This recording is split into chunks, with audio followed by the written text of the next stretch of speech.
माझ्या मूळ घरावरती, नंतर माझ्या हॉटेलवरती, माझ्या बंधूंच्या घरावरती 4-5 पथकं आलेली आहेत. त्यांच्या माध्यमातून चौकशी सुरू आहे आणि मला आता मिळाल्या माहितीप्रमाणे माझ्यावरती गुन्हा दाखल त्यांनी केलेला आहे.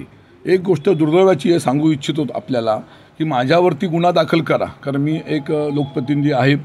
त्यांच्या दृष्टीने मी काय गुन्हा केला असेल, राजन साळवी काय आहे, कसा आहे हे माझ्या कुटुंबाला माहिती आहे, माझ्या पक्षाला माहिती आहे, माझ्या जनतेला माहिती आहे, माझ्या मतदारसंघाला माहिती आहे. परंतु मी हे करत असताना ह्या पोलिसांच्या माध्यमातून, ह्या सरकारच्या माध्यमातून माझ्या पत्नीवरती आणि माझ्या मोठ्या मुलावरती गुन्हा दाखल केला, ही अक्षरशः खेदाची आणि दुर्दैवाची गोष्ट आहे. आणि म्हणून निश्चितपणे भविष्यामध्ये याचे परिणाम ह्या सरकारला भोगावेच लागतील, हे माझं मत या ठिकाणी आहे.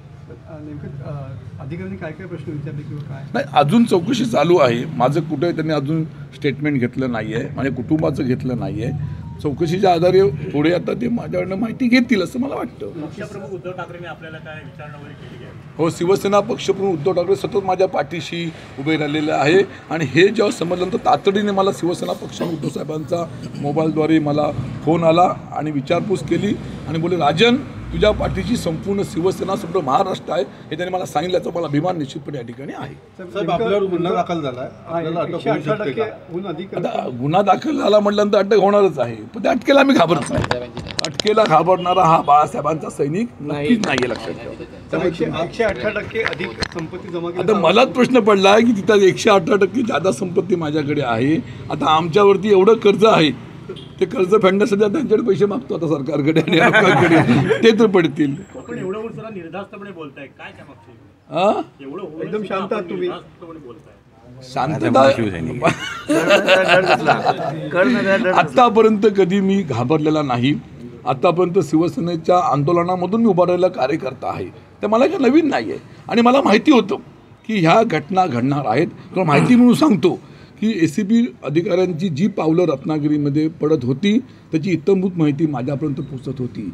रत्नागिरीच्या अल्पा हॉटेलमध्ये ही मंडळी उतरली, तिथून त्यांनी माझ्या सर्व ठिकाणची चौकशी केली आणि आज माझ्या निवासस्थानी ते येणारं हे मला माहिती होतं आणि मी निश्चिंत आहे, मला माहिती आहे त्यांची कारवाई ती करू दे.